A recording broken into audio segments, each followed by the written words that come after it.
Perhaps the most famous story from ancient Iraq is the Epic of Gilgamesh, a story about a quest for meaning and immortality. The adventurous ruler seeks to secure his own immortality, only to be foiled time and again along the way. The Epic of Gilgamesh, composed in the 2nd millennium BCE, that's nearly 4,000 years ago, was a magisterial piece of literature that was used, amongst other things, to train scribes to read and write. The story gained such popularity that it influenced the most famous book known to humanity, the Bible.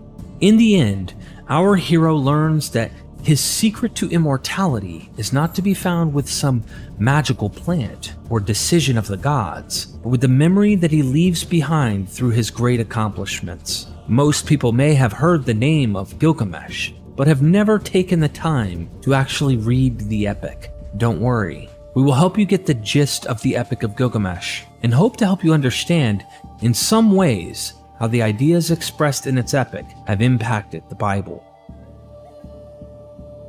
Our story begins with the narrator praising some of these wondrous deeds and attributes of the ancient king of the city of Uruk, he who saw the wellspring, the foundations of the land, who knew the world's ways, was wise in all things. He it was who studied seats of power everywhere, full knowledge of it all he gained.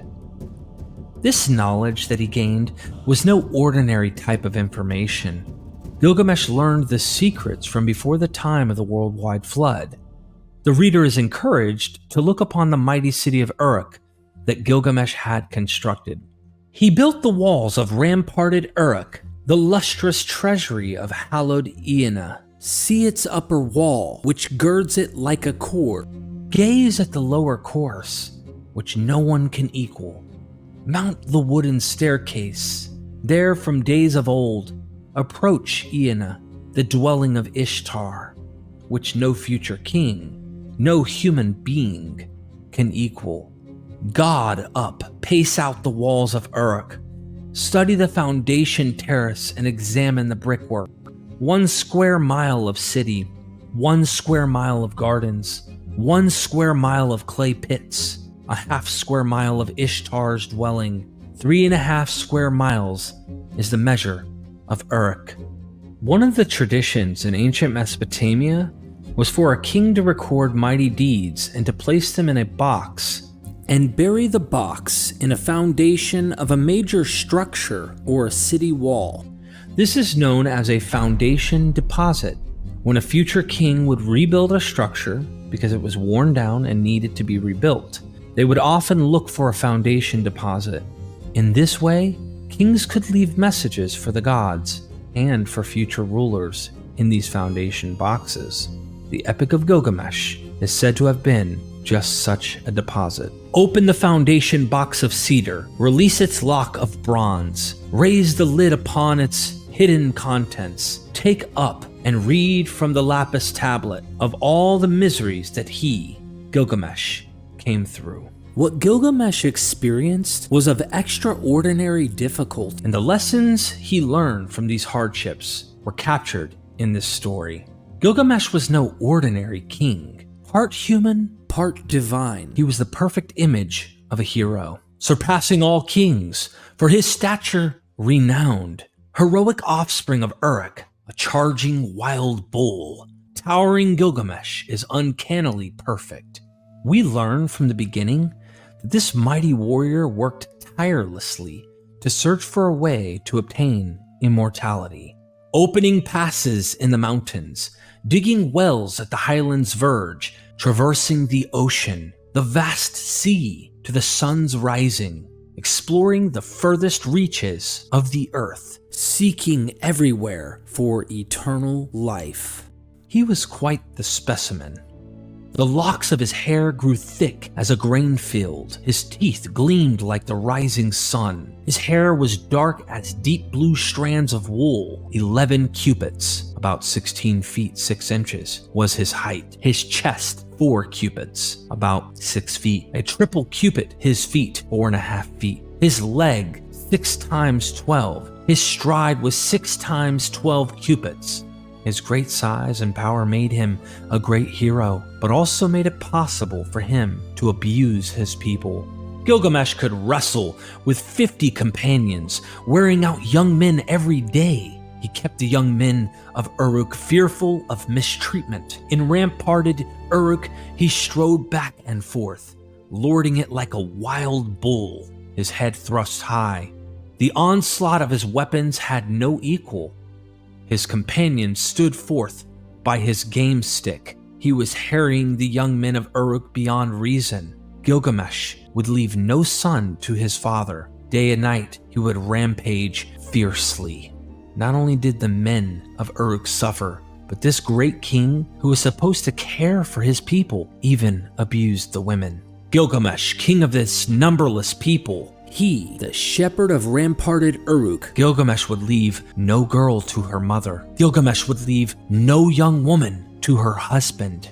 Gilgamesh would take advantage of the girls of Uruk before they would marry a husband, so the people cried out to the gods, complaining about their king's behavior. Their bitter clamor rose up to the sky. The warrior's daughter, the young man's chosen, Ishtar kept hearing their plaints. Their bitter complaint reached the heaven of Anu. Anu devises a plan. What if a rival were to be created for the unruly king? Let them summon Aruru, the Great One. She created the human race. Let her create a match for Gilgamesh, mighty in strength. Let them contend with each other, that Uruk may have peace. At Anu's command, Aruru began her work. Aruru wet her hands. She pinched off clay. She cast it down upon the steppe. She created valiant Enkidu in the steppe. Who was this Enkidu? What was he like when he was created? We are not left to guess. Shaggy with hair was his whole body. He was made lush with head hair, like a woman. The locks of his hair grew thick as a grain field. He knew neither people nor inhabited land. He dressed as animals do. He ate grass with gazelles. With beasts, he jostled at the waterhold. With wildlife, he drank his fill of water.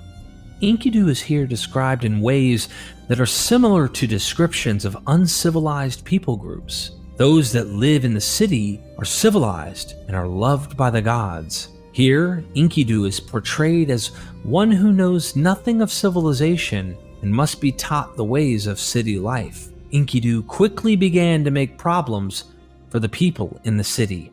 A hunter, a trapping man, encountered him at the waterhole. One day, a second, and a third, he encountered him at the waterhold. When he saw him, the hunter stood stock still with terror. As for Enkidu, he went home with his beasts. The hunter was aghast, struck dumb. His feelings were in turmoil, his face drawn. There was sorrow in his heart. His face was like a traveler's from afar. The hunter made ready to speak, saying to his father, "My father, there is a certain fellow who comes to the waterhole. He is the mightiest in the land. Strength is his. Like the force of heaven, so mighty is his strength. He constantly ranges over the uplands, constantly eating grass with beasts, constantly making his way to the waterhold. I am too frightened to approach him. He has filled in the pits I dug. He has torn out my traps I set. He has helped the beast, wildlife of the steppe. Slip from my hands, he will not let me work the steppe." What a situation to be in. This hunter, who makes his livelihood from the animals in the steppe, has encountered an animal-like man, incredibly strong, who has been aiding the animals in escaping the hunter. The hunter's father advises him to go to the king, Gilgamesh. He will give you Shamhat, the harlot. Take her with you. Let her prevail over him, instead of a mighty man. When the wild beasts draw near the waterhole, let her strip off her clothing, laying bare her charms. When he sees her, he will approach her. His beast that grew up with him on the steppe will deny him. An interesting plan, to say the least. The prostitute Shamhat is to entice Enkidu and have sex with him, after which he will become foreign to the animals, who will no longer have anything to do with him. Sounds like Adam and Eve. with the animals. As we might expect, when the hunter approaches Gilgamesh with the problem, he sends him to the steppe with Shamhat. The two of them stake out the watering hole. When the time comes, Enkidu and the animals come to drink. There he is! Shamhat, open your embrace, open your loins, let him take your charms. Be not bashful, take his vitality. When he sees you, he will approach you. Toss aside your clothing, let him lie upon you. Treat him, a human, to woman's work. His beast will deny him, though he grew up with them, as in his passion, he caresses you. Shamhat complies, and Enkidu approaches her. 6 days, 7 nights was Enkidu aroused, flowing into Shamhat. After he had his fill of her delights, he set off towards the beasts. When they saw him, Enkidu, the gazelles, shied off. The wild beast of the steppe shunned his person. Enkidu has polluted his virginal body. Not only could the animals sense the difference, Enkidu himself had undergone physical changes. His knees stood still while his beasts were going away. Enkidu was too slow. He could not run as before, but he gained reason, broadening his understanding. Indeed, he had moved one step closer toward life in the city and civilization, with nowhere else to go. Enkidu comes back to Shamhat, who tells him, "You are handsome, Enkidu. You are become like a god. Why roam the steppe with wild beasts? Come, let me lead you to ramparted Uruk, to the hallowed temple, abode of Anu and Ishtar, the place of Gilgamesh, who is perfect in strength, and so, like a wild bull, he lords it over the young men." Excited about the prospect of finding a friend, Enkidu replies, "Come, Shamhat, escort me to the lustrous hallowed temple, abode of Anu and Ishtar, the place of Gilgamesh, who is perfect in strength, and so like a wild bull, he lords it over the young men. I myself will challenge him. I will speak out boldly. I will raise a cry in Uruk. I am the mighty one. I am the one who will change destinies. He who was born in the steppe is mighty. Strength is his." Shamhat attempts to nuance Enkidu's intent in going to Uruk to meet Gilgamesh. The gods favor Gilgamesh, attested by his strength and beauty. Enkidu should come to Uruk to enjoy the life that courses through the city, where young men are resplendent in holiday clothing, where every day is set for a celebration, where drums never stop beating, and the harlots too. They are fairest of form, rich in beauty, full of delights. Even the great gods are kept from sleeping at night. The story shifts back to Uruk, where Gilgamesh has had a dream, and he is bringing it to his mother, the goddess Ninsun, to have her explain its meaning. "Mother, such a dream I had last night. There were stars of heaven around me. As the force of heaven kept falling toward me, I tried to carry it, but it was too strong for me. I tried to move it, but I could not budge it." This thing that fell from heaven became the focus of all the people of Uruk. Everyone clamored to see it, and Gilgamesh explains, "I fell in love with it like a woman. I caressed it, I carried it off and laid it down before you. Then you were making it my partner." Ninsun explains that the dream means there will come to you a strong one, a companion who rescues a friend. He will be mighty in the land. Strength will be his, like the force of heaven. So mighty will be his strength. You will fall in love with him like a woman. You will caress him. He will be mighty and rescue you, time and again, thinking of King David and Jonathan. Following this explanation, he tells his mother of a second, similar dream, which is interpreted in much the same way. The king was overjoyed at the prospect of gaining a close friend. The scene shifts back to Shamhat and Enkidu. She clothes Enkidu and took him to the shepherd's hut where a sheepfold was. The shepherds crowded around him. They said to themselves, of their own accord, "This fellow is like Gilgamesh in stature." Enkidu was served bread and beer, things that he had never consumed before. Enkidu did not eat the bread. He eyed it uncertainly, then stared. Enkidu did not know to eat bread, nor had he ever learned to drink beer. Shamhat encourages him, and Enkidu eats, becoming further civilized. Enkidu ate the bread until he was sated. He drank 7 juglets of beer. His mood became relaxed. He was singing joyously. He felt lighthearted, and his features glowed. He had his hair cut from his body and was anointed with oil. Then put on proper clothing and became more human. With his great strength, he protected the shepherds and their flock, guarding them through the night and killing lions. One day, a traveler comes by and tells Shamhat and Enkidu that he is going to the city of Uruk to celebrate a wedding. However, much to Enkidu's surprise and dismay, there's a darker side to the ceremony. For Gilgamesh, king of broad-marted Uruk, the people's veils are open for his choosing. He mates with the lawful wife. He first, the groom after. By divine decree pronounced, from the cutting of his umbilical cord, she is his due. For this, Enkidu will not stand. He and Shamhat make their way to Uruk. When he entered the street of broad-marted Uruk, a multitude crowded around him. They said about him, "He is equal to Gilgamesh in build, though shorter in stature. He is stronger of frame." With the entire city gathered around, Enkidu confronts Gilgamesh. As Gilgamesh went to sleep with the bride, Enkidu blocked the door to the wedding with his foot, not allowing Gilgamesh to enter. An earth-shaking fight. They grappled with each other, crouching like bulls. They shattered the doorpost. The wall shook. They fought in the street, the public square. It was Gilgamesh who knelt for the win. His foot on the ground. His fury abated. He turned away. Gilgamesh had won, but it appears not by much. Enkidu then addresses Gilgamesh. "As one unique did your mother bear you.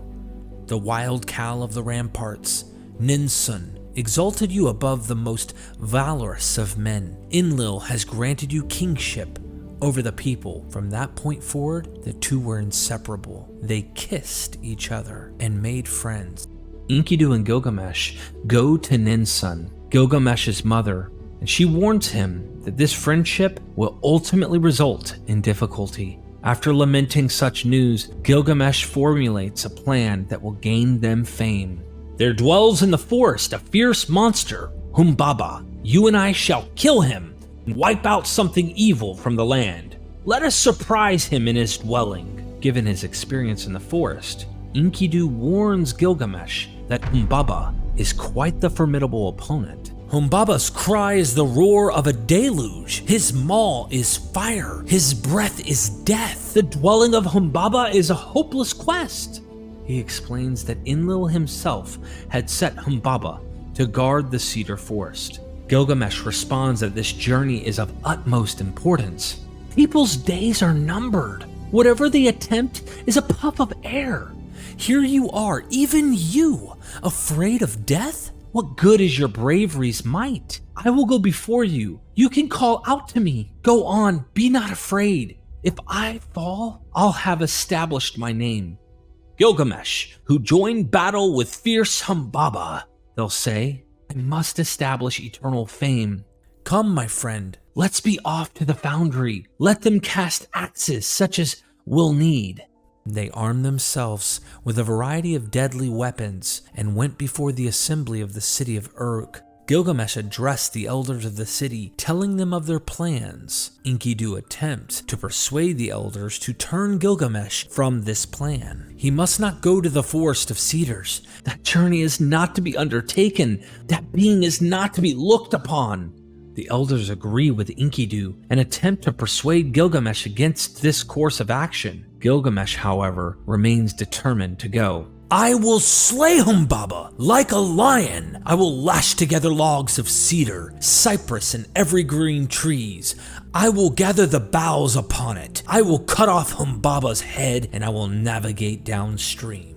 Realizing that Gilgamesh is not to be deterred, the elders entrust Gilgamesh to Enkidu's care. Let Enkidu walk before you. He knows the way to the forest of cedars. He has seen battle, been exposed to combat. Let Enkidu protect his friend. Safeguard his companion. Let him return to be a grave husband. We in our assembly entrust the king to you. On your return, entrust the king to us." Before setting off, the two warriors visit Ninsun in order to receive her blessing on the quest. In a lengthy prayer, Ninsun asks Shamash, the sun god, to watch over them. Armed and under the protection of the gods, the two make their way west to the cedar forest. Given their great size, strength, and stamina, the pair is able to cover a tremendous distance in just a short period of time.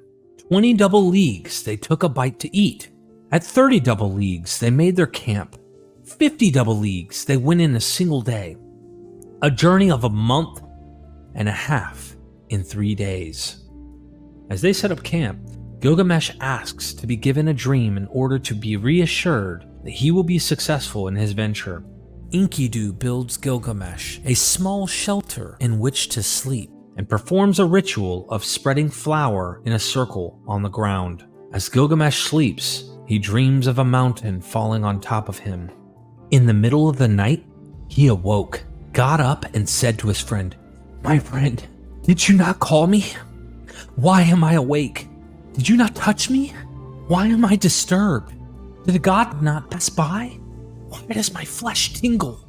My friend, I had a dream, and the dream I had was very disturbing." Enkidu reassures Gilgamesh that the dream was a good omen. "My friend, the mountain you saw is Humbaba. We will catch Humbaba. We will kill him. We will throw down his corpse on the field of battle. Then at dawn, we will see good tidings from Shamash." The cycle repeats. They travel a great distance, Gilgamesh dreams, and Enkidu interprets. Finally, the two reach their destination, the cedar forest. They stood there, marveling at the forest. They gazed at the height of the cedars. They gazed at the way into the forest. But all was not well with our hero. As the cedar cast its shadow, Gilgamesh was beset by fear. Stiffness seized his arms. Then numbness befell his legs. In spite of his friend's panic, Enkidu exclaims, "Let's go into the forest. On with it. Let's raise our challenge." Perhaps to talk himself out of his own fear, Gilgamesh gives a rousing speech to Enkidu. "Why, my friend? We are trembling like weaklings.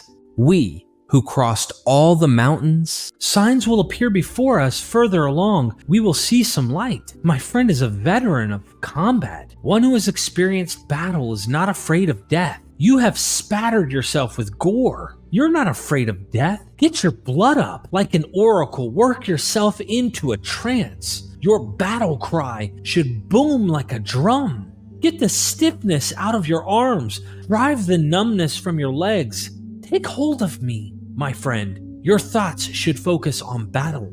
We now get our first glimpse into the mind of the guardian of the cedar forest, Humbaba. Humbaba debated with himself, saying, "No seeker of cedar has come. No seeker of cypress has come. Why are the birds perturbed? Why are my very own birds alarmed?" Returning to our heroes, Enkidu now speaks confidently to Gilgamesh. "My friend, one is one, but two are double. Though one be weak, two together are strong. If one cannot scale a slippery slope, two can do it together. A 3-strand rope is stronger when doubled. Two cubs are stronger than a mighty lion." Preparing for attack, Gilgamesh prays to his divine protector, the sun god Shamash. "Forget not that day, O Shamash. I put my trust in you. Stand by me now. Protect Gilgamesh, scion of Uruk." Shamash replies, "Hurry, confront him. Do not let him go off into the forest. Do not let him enter the thicket. He has not donned all his 7 fearsome cloaks. 1 he has on, 6 he has left off."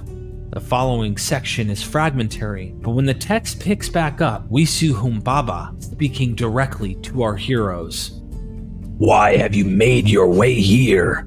Come, Enkidu, small fry, who does not know his father, spawn of a turtle or tortoise. You suck no mother's milk. I used to see you when you were younger, but would not go near you. Had I killed the likes of you, would I have filled my belly? Why have you brought Gilgamesh to me with evil intent and taken a stand there like some foreign foe? I should slash the throat and neck of Gilgamesh. I should let flying insects, screaming eagles, and vultures feed on his flesh. Gilgamesh starts to waver in his resolve, and Enkidu pushes him to attack.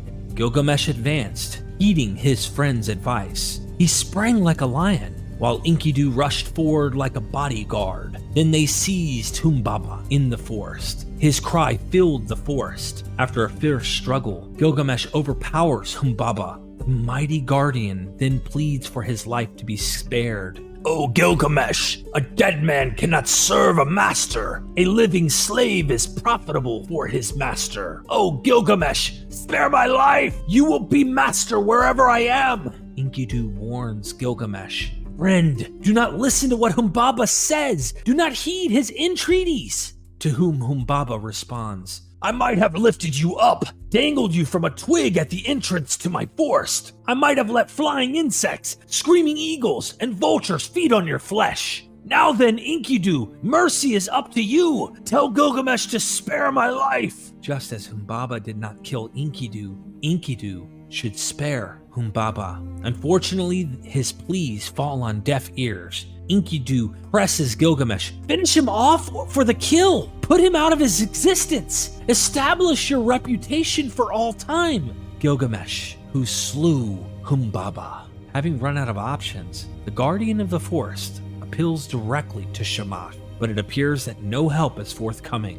Humbaba turns and curses Enkidu for what he has done and the lack of mercy shown to him. Gilgamesh then finally turns and kills Humbaba. Gilgamesh heeded his friend's words. He drew out the sword at his side. Gilgamesh smote him in the neck. He struck him, Humbaba the guardian, down to the ground. He slew the monster, guardian of the forest. Having slain the guardian of the cedar forest, the two set out to cut down large cedar trees. These actions, killing Humbaba and cutting down the cedar trees, would likely anger Enlil.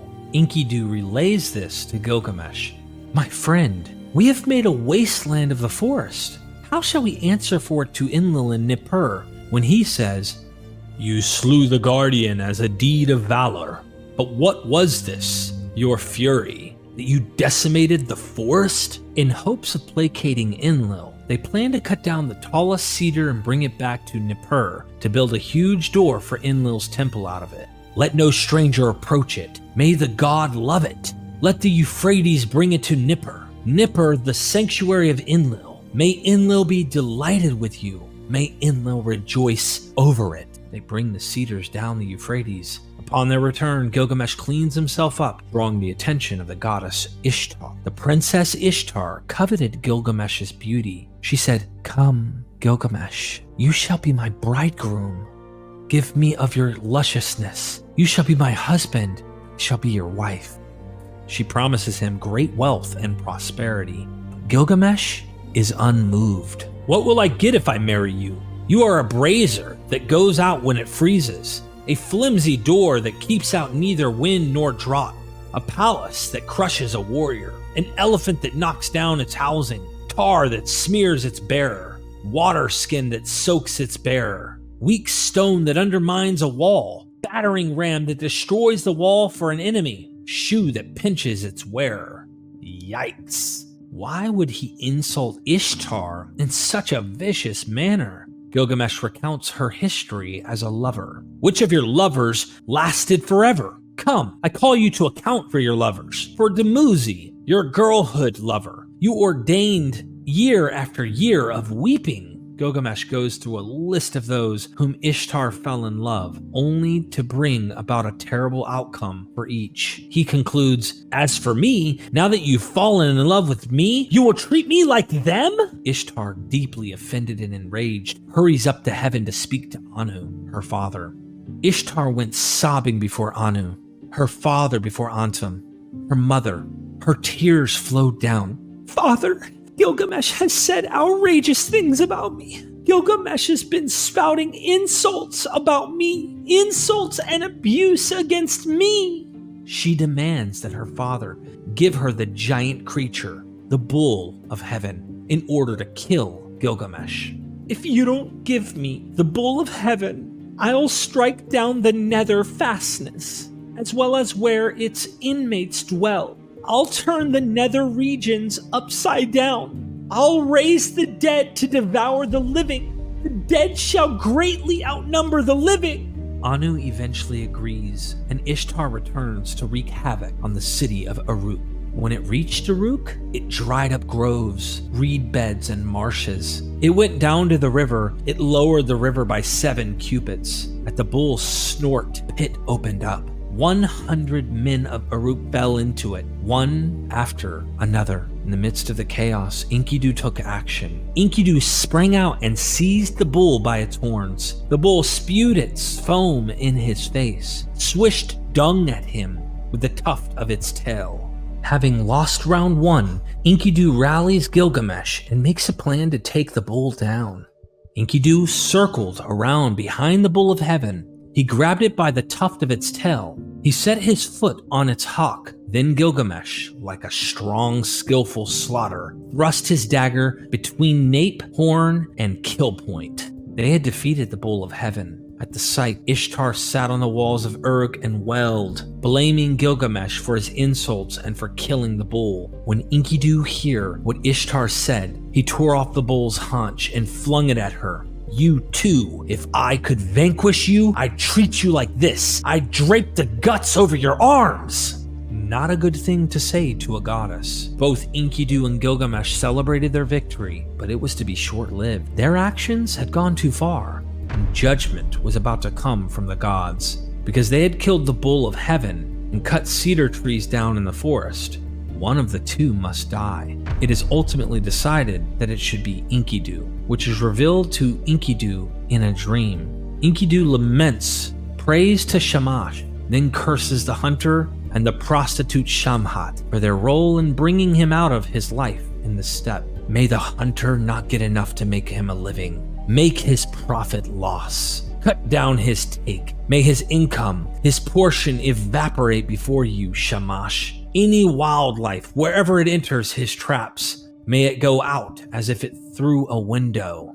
When he had cursed the hunter to his heart's content, he resolved to curse the harlot Shamhat. Come, Shamhat, I will ordain you a destiny that will never end forever and ever. A long list of curses follows, to which Shamash replies, O Enkidu, why curse Shamhat the harlot, who gave you bread to eat, fit for a god, who poured you beer, fit for a king, who dressed you in a noble garment and gave you handsome Gilgamesh for a comrade. He comforts Enkidu with the knowledge that Gilgamesh will lament his death and bury him properly. When Enkidu heard the speech of the valiant Shamash, his raging heart was calmed.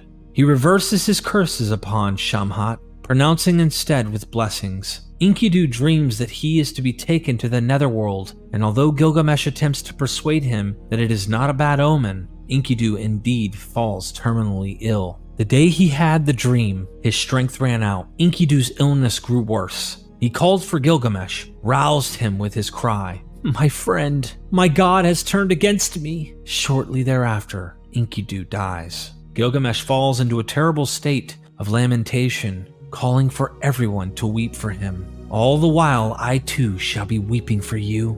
Hear me, O young men, listen to me. Hear me, O elders of Uruk, listen to me. I weep for my friend, Enkidu. I wail as bitterly as a professional keener. What now is this sleep that has seized you? You have faded from me. You cannot hear me. In a moving section of the story, Enkidu does not reply.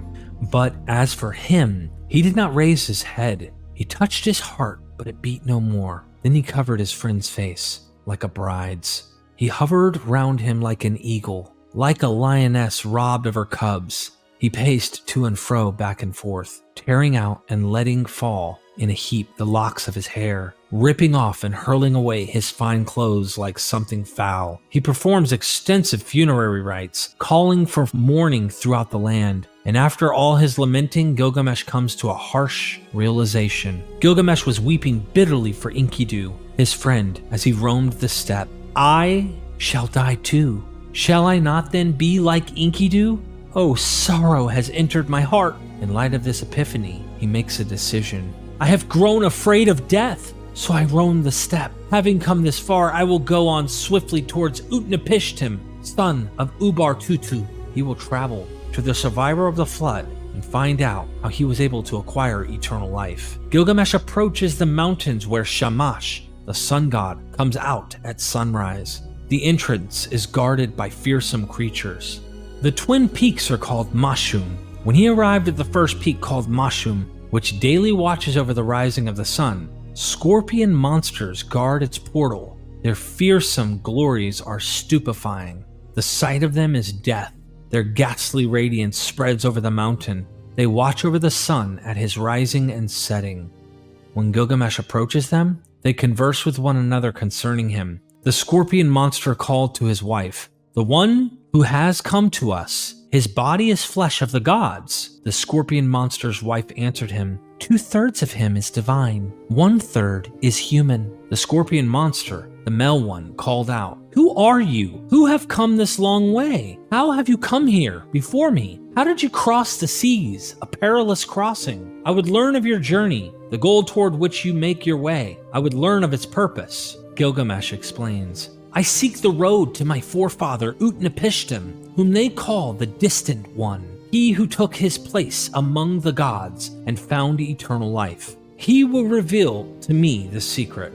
The scorpion warns him, "There was never, O Gilgamesh, anyone like you. No one ever entered the interior of the mountain. Its passage is 12 double hours. Dense is the darkness. No light is there. How would Gilgamesh be able to make it through the pitch-black mountain fast enough to beat the sun before it makes its pass across the sky and re-enters the tunnel at the opposite end? However, he ultimately allows Gilgamesh to enter the tunnel through the mountains. Gilgamesh ran. Hour after hour he ran, knowing that if he were not able to exit the tunnel before the sun entered from the other end, he would certainly be doomed.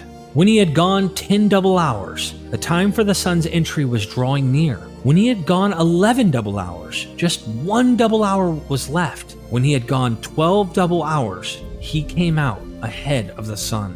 Having outrun the sun, Gilgamesh makes his way through a bejeweled grove, finally arriving at a tavern that is situated at the edge of the sea. In this tavern lived Siduri, the tavern keeper. Gilgamesh strode toward her. He was clad in a skin. He was frightful. He had flesh of gods in his body. Sorrow was in his heart. His face was like a traveler's from afar.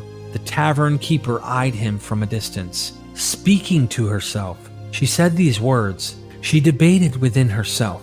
"This, I am sure, is a slaughterer of wild bulls. Whence made he straight for my door?"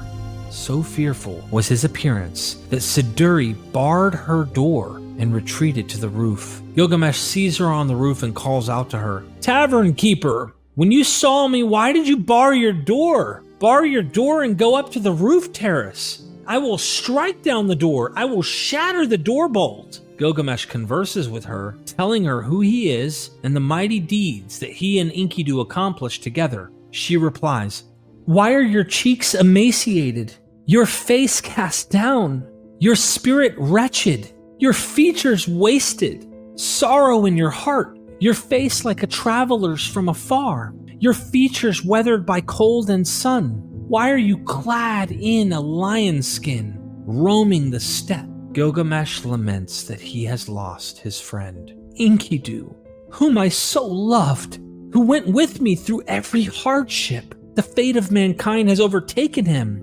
6 days and 7 nights I wept for him. I would not give him up for burial until a worm fell out of his nose.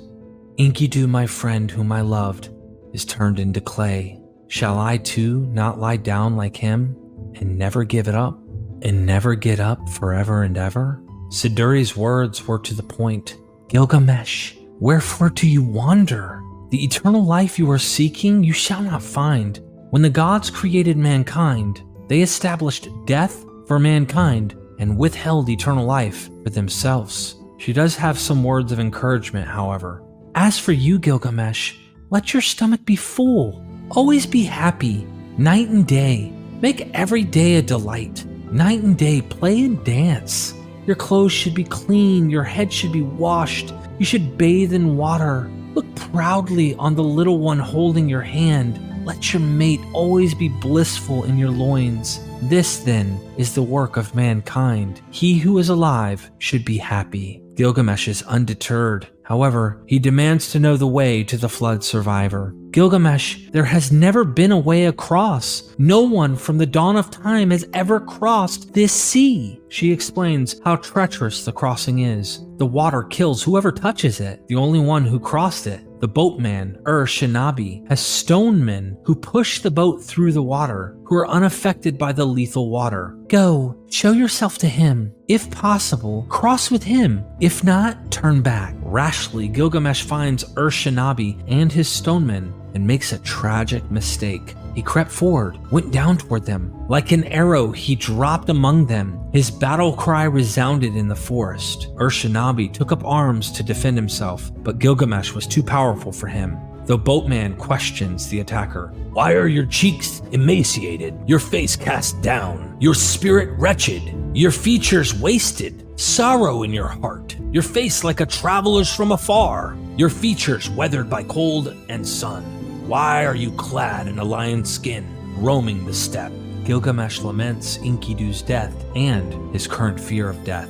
6 days and 7 nights wept for him, who would not give him up for burial, until a worm fell out of his nose. I was frightened. I have grown afraid of dying, so I roamed the steppe. Shall I too not lie down like him and never get up forever and ever? Gilgamesh then implores Shinabi to tell him the way to Utnapishtim, the survivor of the worldwide flood, who gained eternal life.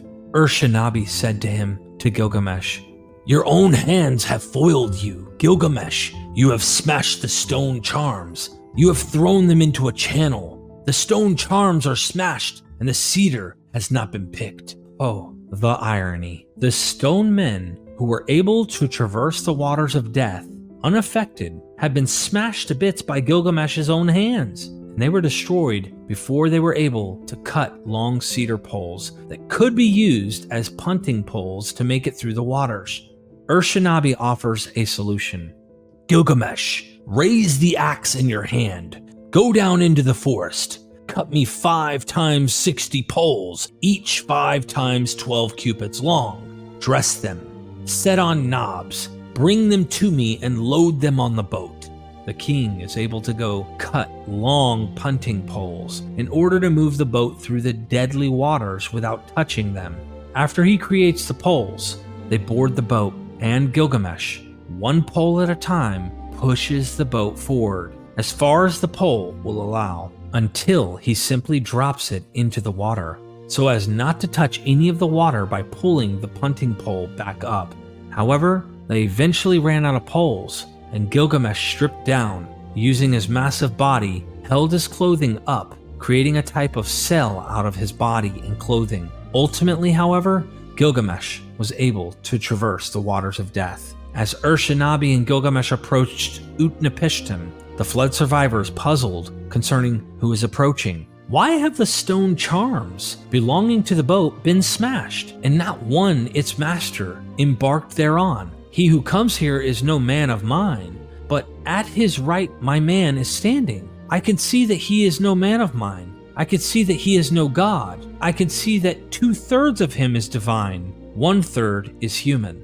When they arrive, Gilgamesh explains to Utnapishtim why he roams the steppe and is seeking eternal life. I said to myself, I will go to Utnapishtim, the distant one, of whom they tell. But Utnapishtim sees his actions as foolish. He has been blessed greatly by the gods. Why does he roam around, wearing himself out to no end? You strive ceaselessly. What do you gain? When you wear out your strength in ceaseless striving, when you torture your limbs with pain, you hasten the end of your days. Mankind, whose descendants are snapped off like reeds in a canebrake, the handsome young man, the lovely young woman, death will robe them all too soon. No one sees death. No one sees the face of death. No one hears the voice of death, but cruel death cuts off mankind. Gilgamesh responds that he and Utnapishtim are not so different. How did he gain eternal life? As I look upon you, Utnapishtim, your limbs are not different. You are just as I am. Indeed, you are not different at all. You are just as I am. You then, how did you join the ranks of the gods and find eternal life? It is here that Utnapishtim reveals that his immortality came as a result of the worldwide flood that he was chosen to survive. I will reveal to you, O Gilgamesh, a secret matter and a mystery of the gods I will tell you. The city Shuruppak, a city yourself have knowledge of, which once was set on the bank of the Euphrates, that same city was ancient, and gods once were within it. The great gods resolved to send the deluge. All of the gods swore an oath that they would not tell the humans about their decision to destroy all humanity. However, the god Ea, who determined to save some humans, came up with a plan that would allow him to keep his oath to the gods, but still save a handful of humans. Their leader Ea was sworn with them. He repeated their plans to the reed fence. Reed fence, reed fence, wall. Listen, O reed fence. Pay attention, O wall. Brilliant. Ea was forbidden to tell any human, but he was not restricted from telling a reed fence about the destructive plans of the gods. If by chance a human was within earshot, that was not Ea's fault. Ea speaks the following words to the reed fence. O man of Shuruppak, son of Ubar-Tutu, wreck house, build boat, forsake possessions and seek life. Belongings reject and life save. Take aboard the boat seed of all living thing. Utnapishtim asks what he should tell the people. Ea responds, Then you shall speak to them thus. I am sure that Enlil has come to dislike me. I shall not dwell in your city. I shall not even set my food on the dry land of Enlil. I shall descend to the watery depths and dwell with my lord Ea. Upon you he shall shower down in abundance, a windfall of birds, a surprise of fishes. He shall pour upon you a harvest of riches.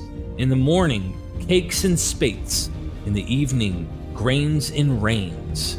The people of the city were thus tricked into helping Utnapishtim build the boat, and he prepares a great feast for them. Finally, the time came for him to board the boat. Whatever I had loaded up upon her, what silver I had loaded upon her, what gold I had loaded upon her, I sent up on board all my family and kin, beasts of the steppe, wild animals of the steppe, all types of skilled craftsmen I sent up on board.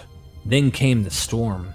At the first glimmer of dawn, a black cloud rose over the horizon. Inside it, Adad was thundering, while the destroying gods Shulat and Hanish went in front. Adad's awesome power passed over the heavens. Whatever was bright was turned into gloom. He charged over the land like an ox. He smashed it like a clay pot. For one day the storm wind blew. Swiftly it blew. The flood came forth. The onslaught passed over the people like a battle. No one could see the one next to him. People could not recognize each other in the downpour. The intensity of the storm was great enough even to terrify the gods themselves. The gods became frightened of the deluge. They shrank back, went up to Anu's highest heaven. The gods cowered like dogs, slinking in the open. Belet Ili lamented, How could I have spoken up for an evil deed in the assembly of the gods and spoken up for an attack to destroy my people? It is I who bring them into the world. They are my people. Now, like so many fish, they choke up the sea. The storm continued for 6 days and 7 nights.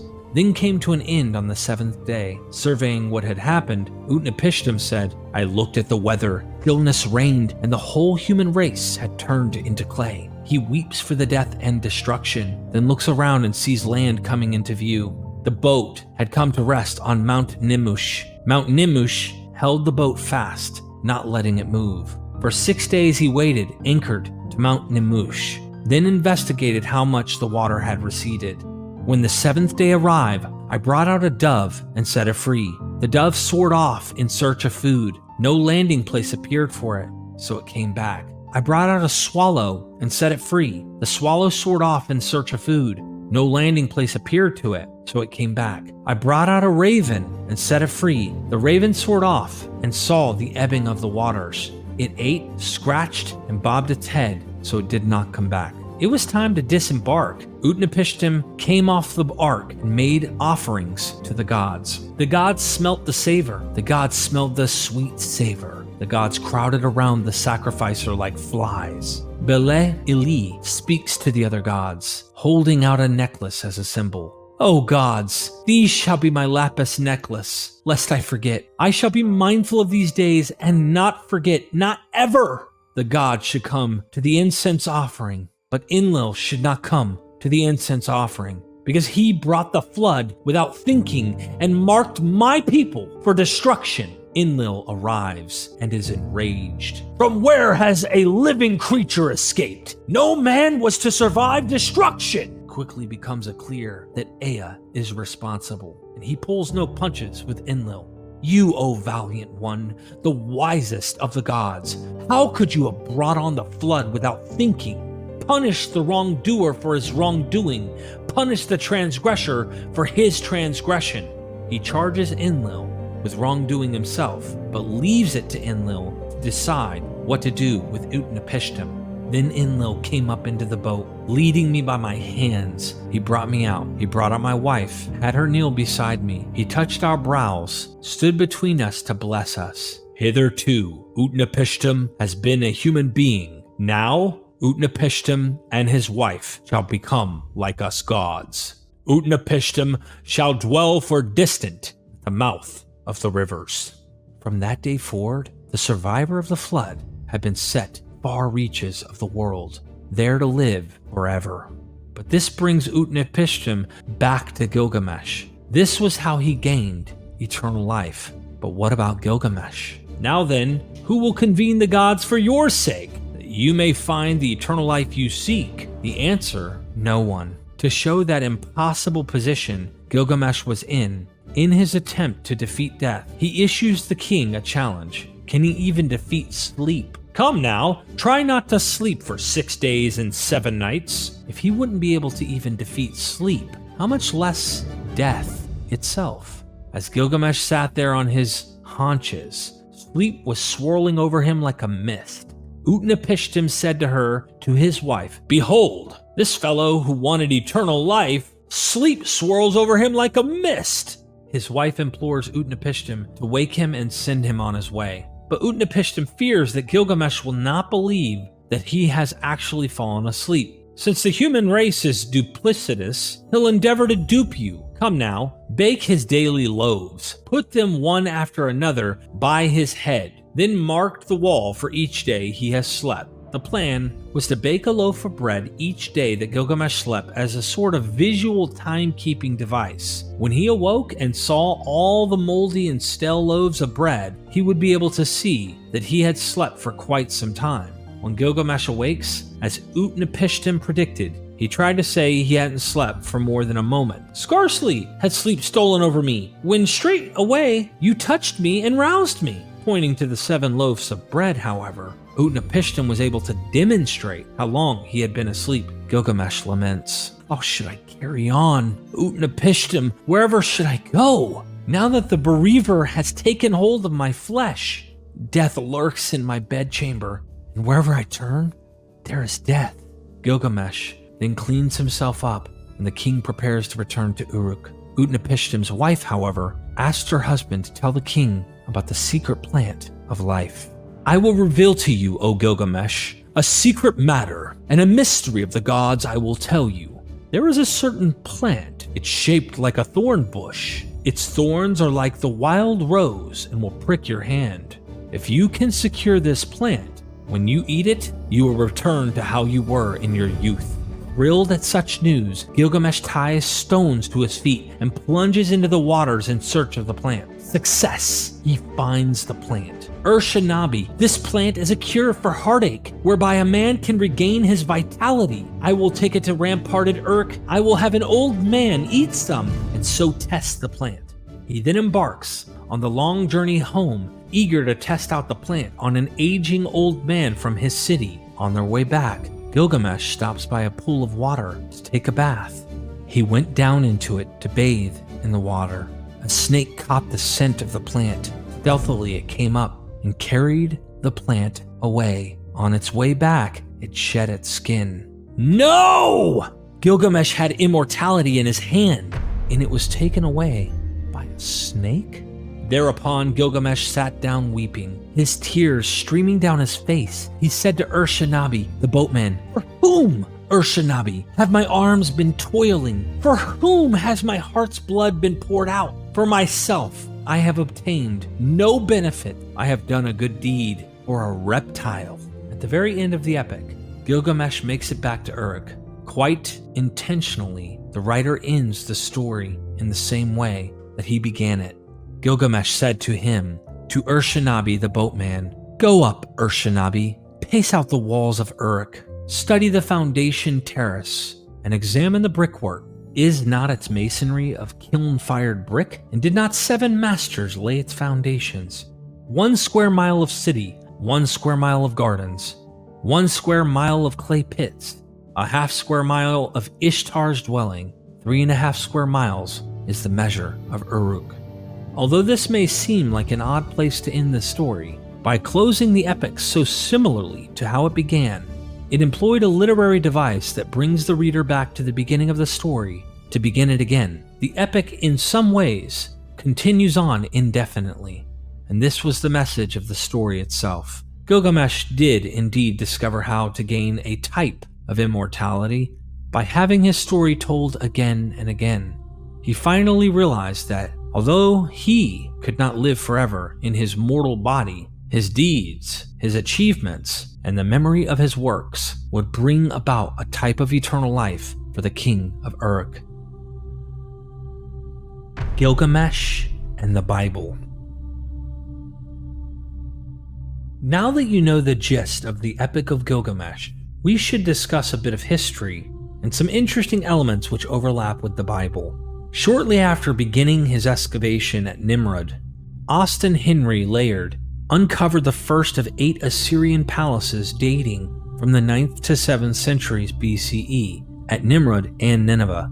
He and his assistant marveled at rooms adorned with stone bas-relief depicting demons, gods, battles, and royal ceremonies, as well as doorways guarded by giant winged bulls and lions. They also discovered tens of thousands of cuneiform inscribed clay tablets, the ancient libraries of Assyrian kings like Sennacherib and Ashurbanipal. Though Layard's methods were more akin to treasure hunting than modern archaeology, his efforts unveiled a major Mesopotamian civilization under challenging conditions. Many of Layard's most dramatic finds were sent to the British Museum, captivating Victorian audiences with their connections to biblical history. By the early 1850s, advancements in deciphering Assyrian Babylonian cuneiform linked the artifacts to historical figures and events, including Jehu, the 9th century BCE king of Israel, and Sennacherib's siege of Lachish. Layard's book, Nineveh and Its Remains, 1849, was held as a monumental achievement and celebrated widely. The name Akkadian is derived from the city-state of Akkad near present-day Baghdad, founded in the middle of the 3rd millennium BCE, and capital of one of the first great empires in human history. By 2000 BCE, Akkadian had supplanted Sumerian as the major spoken language of Mesopotamia, and around this time it split into 2 dialects, Babylonian, which was spoken in southern Mesopotamia, and Assyrian, which was spoken in the north. In his 1876 work, The Chaldean Account of Genesis, George Smith describes a pivotal moment during his research. Upon examining the 3rd column of a text, he identifies a speech made by the deluge hero, which he initially attributed to a figure named Izzubar, later understood to be Gilgamesh, although his initial interpretation of the cuneiform was incorrect. Recalling a related legend about Izzubar, Smith compares and confirms its connection to the same narrative series. This insight propels him into an exhaustive search among thousands of fragmented tablets. Despite the fragments, being minute and often indecipherable. His determination pays off as he manages to uncover additional pieces of the Adzubar legends, a task both arduous and fruitful. These discoveries shock the world with a much earlier version of the flood myth than that of Noah.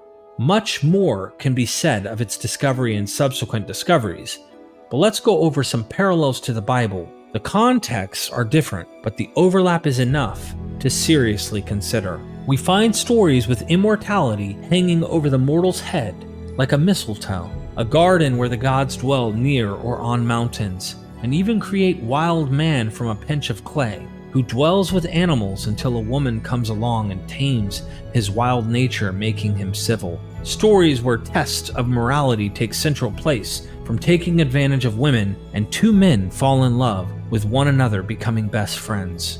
We have stories with divine judgment on the civilized cities and snakes taking the symbol of rebirth or eternal life away from the man. These stories share so many elements that it's really hard not to think the Bible is giving a nod to the earlier Epic of Gilgamesh. The most famous parallel between the Epic of Gilgamesh and the Bible is the flood narrative. Key elements of the flood narratives. Divine communication. In both stories, a divine figure communicates the imminent destruction to a chosen individual. In the Epic of Gilgamesh, the god Ea, or Enki, warns Utnapishtim about the god's decision to send a flood to destroy humanity. In the Bible, God warns Noah of his plan to flood the earth due to the wickedness of humans. Both Utnapishtim and Noah are instructed to build a large boat. Utnapishtim builds a cube-shaped ark according to the god's measurements, while Noah builds an ark of specific dimensions as instructed by God. Both seal their arks with pitch. These arks are meant to preserve life. Both heroes are told to bring aboard their family and various animals. This element highlights the theme of preservation and continuity of life post-catastrophe. The flood itself is a cataclysmic event in both stories, representing divine retribution, but also a cleansing and a new beginning. It lasts for several days and covers the earth, wiping out all life except for those on the ark. In both accounts, the hero's vessel lands upon a mountain. After the waters begin to recede, both heroes release birds to find out whether the water has retreated enough to reveal the land. The sequence of birds and their actions, particularly sending of a dove, which eventually returns with a sign of new life, an olive branch in the Bible, is remarkably similar. Post-flood, both narratives feature a form of covenant. Utnapishtim is granted immortality by the gods as a reward for his obedience and survival. In Genesis, God makes a covenant with Noah, promising never to destroy the earth with a flood again, and gives a rainbow as a sign of this covenant. In both accounts, the gods smell the sweet aroma of the burnt offering, and it softens their wrath. When the great gods decide to send the flood, two lines that occur later in Tablet 11 imply that the Enlil's motivation was to punish men's evil doing. Do not allow all men to die because of the sins of some. Like, punish the guilty but not the innocent.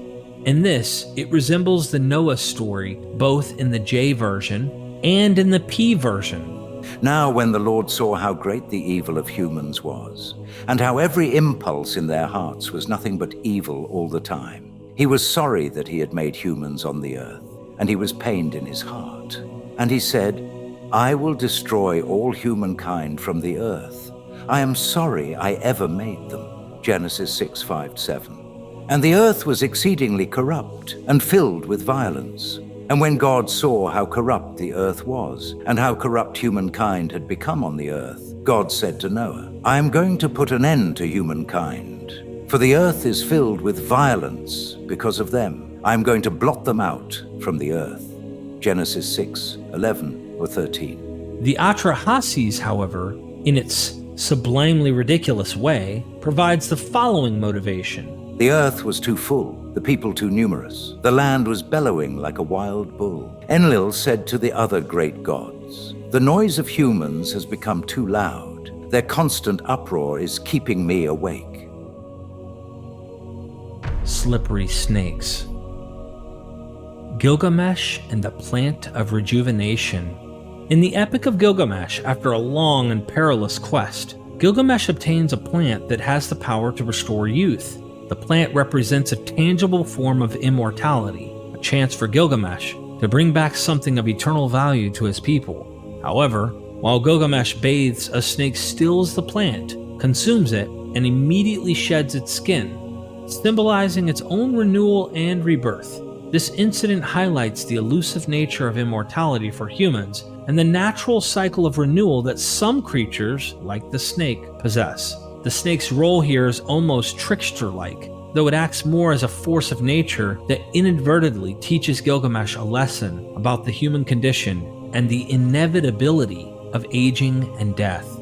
Adam, Eve, and the serpent. In the Genesis narrative, the serpent is depicted as a cunning creature that tempts Eve to eat from the forbidden tree of knowledge of good and evil, contrary to God's direct command. The serpent's role is more explicitly malevolent compared to its neutral, natural role in Gilgamesh. It represents disobedience and the introduction of sin into the world. By convincing Eve to eat the fruit, the serpent sets into motion the events that lead to the expulsion of Adam and Eve from Eden and the divine pronouncement that humans will not have access to the tree of life, thus denying them immortality. In this story, the serpent is a catalyst for knowledge and the complex moral and ethical lives that Adam and Eve will now lead, which includes an awareness of mortality.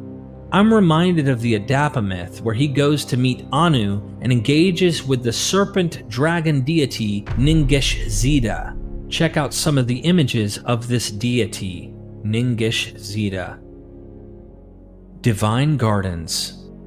Both texts reference lush divine gardens. In the Epic of Gilgamesh, there is a mention of gardens of the gods filled with jewels and plants. The Bible describes the Garden of Eden, a perfect place created by God with every kind of beautiful and fruitful tree. You were in the garden of God. Every precious stone was your covering: the ruby, the topaz, and the diamond, the beryl, the onyx, and the jasper, the lapis lazuli, the turquoise, and the emerald, and the gold. The workmanship of your settings and sockets was in you. On the day that you were created, they were prepared.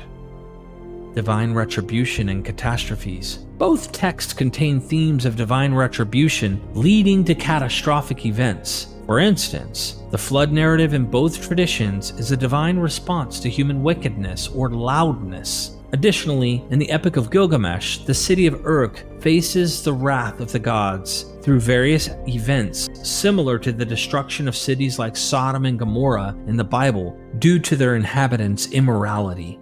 Enkidu and the animals. In the Epic of Gilgamesh, Enkidu is initially described as a wild man created by the gods from clay to be a counterpart for Gilgamesh. He lives among the animals in the wilderness, drinking at the waterholes with the gazelles and freeing animals from traps set by hunters. Enkidu is completely integrated with the animal world until his human qualities are awakened by a woman. Adam and the animals. In the Bible, Adam is the first man created by God from the dust of the ground. Before the creation of Eve, Adam is placed in the Garden of Eden, tasked with naming all the animals. This establishes his dominion over them, but also underscores his initial companionship with them, indicating a harmonious existence within the animal kingdom. Once Eve comes on the scene, Adam doesn't appear to be a companion of the animals anymore.